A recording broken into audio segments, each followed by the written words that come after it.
Hello అండి. నవనరసింహస్వామి క్షేత్రాలలో ఒకటైన అహోబిలం గురించి నాకు తెలిసిన కొంత స్టోరీ మీకు చెప్తాను. అలాగే నా ఏటీఎం 1009 ఛానల్ని లైక్, షేర్ అండ్ సబ్స్క్రైబ్ చేయండి. అహోబిలం ఆంధ్రప్రదేశ్లోని నంద్యాల జిల్లాలో ఉన్న ప్రసిద్ధి నవనరసింహ క్షేత్రంలో ఒకటి. ఇది నల్లమల్ల అటవీ ప్రాంతంలో కొండల మధ్య విస్తరించి ఉంటుంది.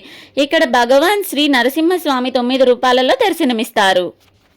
అహోబిలం పురాణం. అహోబిలం శ్రీ నరసింహస్వామి అవతారాలలో సంబంధించిన పవిత్ర స్థలం. ఈ కథ ప్రధానంగా భక్త ప్రహ్లాదుడు, హిరణ్యకశిపుడు మరియు భగవాన్ నరసింహస్వామి చుట్టూ తిరుగుతుంది. పురాణ కాలంలో హిరణ్యకశిపుడు అనే రాక్షస రాజు ఉండేవాడు. అతను తీవ్ర తపస్సు చేసి బ్రహ్మ నుంచి వరాలు పొందాడు. ఆ వరాల ప్రకారం మనిషి చేత కాదు, జంతువు చేత కాదు, పగలు కాదు, రాత్రి కాదు, ఇంట్లో కాదు, బయట కాదు, ఆయుధంతో కాదు, అలా ఎవరూ అతన్ని చంపలేరు అని వరం పొందాడు. ఆ తర్వాత అతను అహంకారంతో దేవతలను వేధించడం ప్రారంభించాడు. హిరణ్యకశిపుని కుమారుడు ప్రహ్లాదుడు. అతను చిన్నప్పటి నుంచే విష్ణు భక్తుడు. హిరణ్యకశిపుడు తన కుమారుడు విష్ణు పేరును జపించటం చూసి కోపంతో అనేక సార్లు చంపటానికి ప్రయత్నించాడు. కొండపై నుండి పడివేయడం, విషం ఇవ్వడం, పాములతో కాటు వేయడం, కానీ ప్రతిసారి విష్ణువు కాపాడేవాడు. ఒకరోజు హిరణ్యకశిపుడు కోపంతో ప్రహ్లాదుని అడిగాడు, నీ విష్ణువు ఎక్కడ ఉన్నాడు? ప్రహ్లాదుడు చెప్పాడు, భగవంతుడు ఎక్కడైనా ఉంటాడు. అప్పుడు హిరణ్యకశిపుడు ఒక స్తంభాన్ని చూపిస్తూ ఇందులో ఉన్నాడా అని అడిగాడు. అడగగానే వెంటనే స్తంభాన్ని కొట్టగానే ఆ స్తంభం నుంచి నరసింహస్వామి అవతారం బయటకు వచ్చింది. నరసింహుడు అర్ధ మనిషి, అర్ధ సింహం రూపంలో వచ్చాడు. అతడు హిరణ్యకశిపుణ్ణి ఇలా చంపాడు. సాయంత్ర సమయంలో పగలు కాదు, రాత్రి కాదు, గడపపై ఇంట్లో కాదు, బయట కాదు, తన గోళ్లతో ఆయుధం కాదు, మనిషి కాదు, జంతువు కాదు అనే రూపంలో ఇలా బ్రహ్మ ఇచ్చిన వరం భంగం కాకుండా హిరణ్యకశిపుణ్ణి సంహరిస్తాడు. అసలు అహోబిలం పేరు ఎలా వచ్చిందంటే నరసింహస్వామి ఉగ్ర రూపం చూసి దేవతలు ఆశ్చర్యపోయారు. అహోబలం అన్నారు. అందుకే ఆ ప్రాంతానికి అహోబిలం అని పేరు వచ్చింది.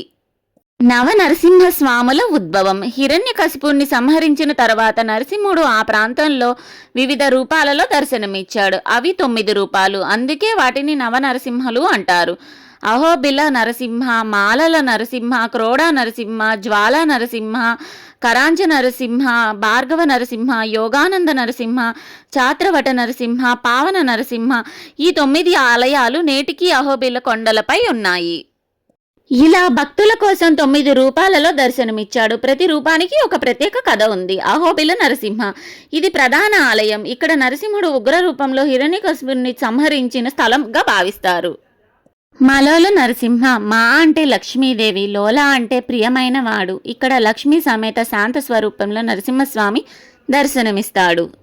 క్రోడ నరసింహ. ఈ రూపంలో నరసింహుడు వరాహస్వామి పోలికలతో ఉంటాడు. భక్తుల పాపాలను తొలగిస్తాడని నమ్మకం. జ్వాల నరసింహ. ఇక్కడ హిరణ్యకశిపుని సంహారం జరిగిందని చెబుతారు. నరసింహుడు కోపం అగ్ని జ్వాలలలా వెల్లువరించిందని భావిస్తారు.